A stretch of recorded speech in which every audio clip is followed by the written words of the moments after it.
Supreme court में फैजाबाद धरना case की समाअत अब से कुछ देर कबल हुई और अब समाअत जो है वो 1 नवंबर तक मुलतवी कर दी गई है। Chief justice of Pakistan justice Qazi Faez Isa की सरबराही में 3 रुकनी बेंच ने समाअत की और आज जैसा कि 8 नज़रसानी की दरख्वास्तें दायर की गई थी, उस अदालती फैसले के खिलाफ जो फैजाबाद धरना केस के अंदर चीफ जस्टिस काजी फायज ईसा और जस्टिस मुशीर आलम ने जारी किया था। और आज दिलचस्प बात यह है कि कई दरख्वास्त गुजारों ने अपनी जो पिटीशंस हैं उनको प्रेस नहीं किया। अगर हम पाकिस्तान तहरीक इंसाफ को देख लें या फिर वजारत दिफा या IB, election commission of Pakistan और पेमरा, तमाम ने ही अपनी जो दरख्वास्तें हैं उनको विदड्रॉ करने का कहा, गुजारिश की कि वो प्रेस नहीं करना चाहते। दूसरी जानिब एजाजुल हक साहब मुस्लिम लीग ज़िया की जानिब से उन्होंने कुछ एतराज़ात उठाए अदालती फैसले पर, कुछ गलतियाँ उनके मुताबिक थी जो उनकी निशानदेही उन्होंने की और उस पर अदालत ने उनसे तहरीरी जवाब मांगा है। शेख रशीद साहब की आज रिप्रेजेंटेशन नहीं थी, उनको भी आइंदा समाअत पर नया वकील करने का कह दिया गया है। MQM की जानिब से कोई पेश नहीं हुआ। इरफान कादिर साहब वकील हैं, MQM को भी हिदायत की है और अब अदालत ने इंटरेस्टिंगली तमाम फ्रीकैन को 27 अक्टूबर तक का वक्त दिया है कि वो अगर चाहें तो तहरीरी मारूजात रिटन सिनॉप्सिस अदालत में जमा करवा सकते हैं और हो सकता है इसमें वो जो इम्प्लीमेंटेशन है जो 2019 के अदालती फैसले पर होना थी, क्योंकि अब तमाम ही लोगों को उस अदालती फैसले पर कोई एतराज़ नहीं है, तो अदालत में वो इम्प्लीमेंटेशन से मुतालिक भी आगाह कर दिया जाए। अटॉर्नी जनरल ऑफ पाकिस्तान ने खुद अदालत के सामने ये एतराफ़ किया कि बेशक जो अदालती फैसला है उस पर अमल दरामद होना चाहिए और साथ ही जब उन्होंने अदालत से 2 माह का वक्त मांगा और ये कहा कि 2 माह का वक्त होना चाहिए क्योंकि उनको अभी इस पर काम शुरू होगा और इस पर अमल दरामद भी होना है। उन्होंने दबे अल्फाज में जब ये बात कही तो अटॉर्नी जनरल चीफ जस्टिस ने कहा कि 1 माह कम अज़ कम हम आपको ज़्यादा से ज़्यादा दे सकते हैं। उस पर अब अदालत ने समाअत को मुलतवी किया। अगर हम समाअत के ऊपर आएँ तो जो समाअत का आगाज़ हुआ उस पर चीफ जस्टिस को बताया गया अटॉर्नी जनरल की जानिब से कि वो वजारत दिफा और IB की जानिब से जो पिटीशंस थी उनको वापस ले रहे हैं।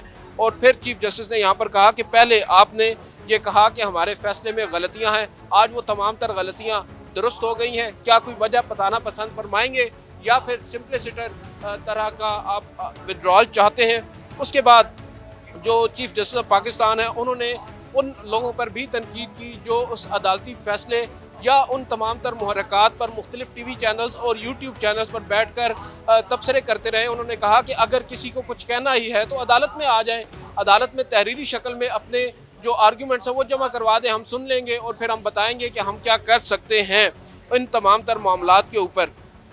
और उसके बाद जो इलेक्शन कमीशन है उनकी जानिब से भी वकील पेश हुए, उन्होंने भी अदालत में यही कहा कि हम जो अपना पिटीशन है उसको विदड्रॉ करना चाहते हैं, जिस पर चीफ जस्टिस ने कहा कि आप क्या अदालत से माफ़ी मांगेंगे उस वक्त जो आप हमारे अदालती फैसले पर तनकीद करते रहे, उसमें गलतियों की निशानदेही करते रहे और कानून को कॉस्मेटिक कहते रहे, क्या उस पर आप माफ़ी मांगेंगे या ख़ुद बस विड्रॉल करेंगे।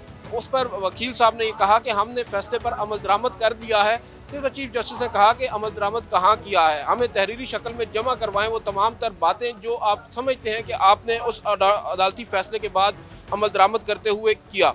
और फिर यहाँ पर चीफ जस्टिस ने मुख्तलिफ ऑब्जर्वेशंस और भी दी। जो एजाजुल हक साहब हैं उनके वकील ने बताया कि हमारे मुताल्लिक ऑब्जर्वेशन ये फैसले में दी गई कि हम उन तमाम तर सियासी जमातों या रहनुमाओं में शामिल हैं जिन्होंने उस धरने को सपोर्ट किया, तो ऐसा कतन नहीं है। जिस पर चीफ जस्टिस ने कहा कि आप जिस पार्ट का हवाला दे रहे हैं वो हमारी ओपिनियन नहीं है, बल्कि वो ISI की रिपोर्ट है जिसको हमने अपने अदालती फैसले में रिप्रोड्यूस किया था। तो आपका बुनियादी तौर पर जो ग्रीवेंस है वो ISI की उस रिपोर्ट पर है, आप उस पर हमें तहरीरी शक्ल में अपने आर्ग्यूमेंट्स दे दें, हम ISI से भी उस पर राय मांग सकते हैं बाद अज़ां।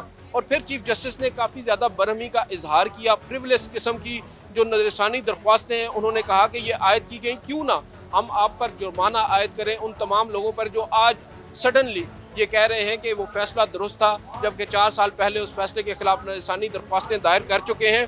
जिस पर अटॉर्नी जनरल ने कहा कि 10,000 फ़ीस है नज़रसानी दरख्वास्त दायर करने की, आप उसमें कुछ ज़ीरोज़ और ऐड कर दें तो इस तरह की दरख्वास्तें शायद दायर ना हों। और इसके अलावा फिर दीगर भी कुछ ऑब्जर्वेशन आई हैं।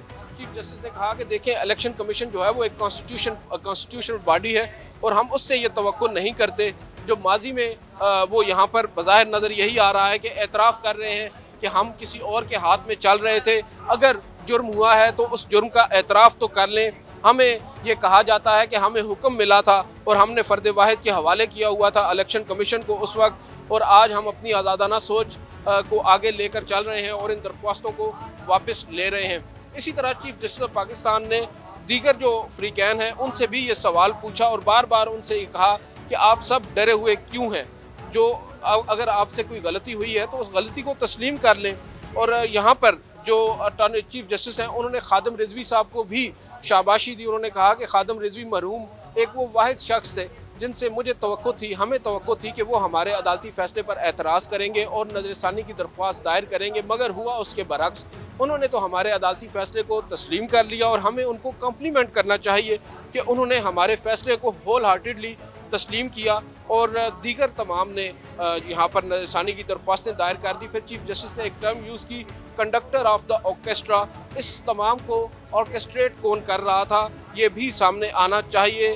क्या नज़रसानी का हुक्म ऊपर से आया था?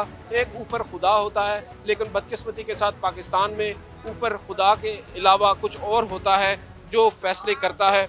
और फिर चीफ जस्टिस ऑफ पाकिस्तान ने जो अटॉर्नी जनरल हैं उन्होंने कहा कि मैं यहाँ पर मानता हूँ कि जो अदालती फ़ैसला है 2019 का उस पर अमल दरामद होना चाहिए।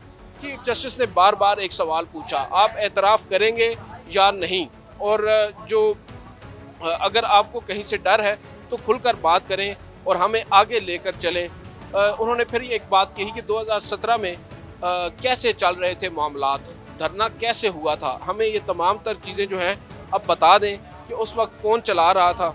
अगर आप समझते हैं कि हमारा फ़ैसला उस वक्त जो हमने किया 2019 में वो दुरुस्त था तो आज उस बात को ही तस्लीम कर लें।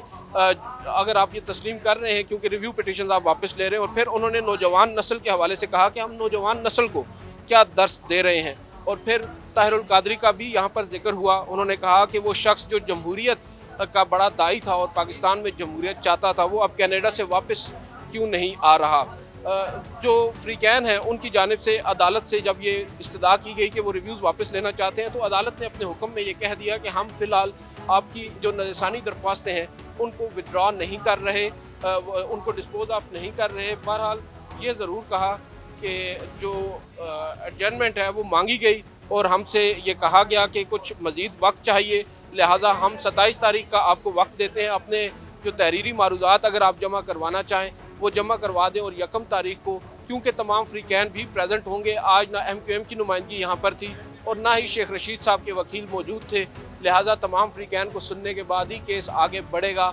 बज़ाहिर नज़र यही आ रहा है कि सुप्रीम कोर्ट अब 4 साल के बाद 2019 के अपने अदालती फ़ैसले पर अमल दरामद की जानिब बढ़ती नज़र आ रही है।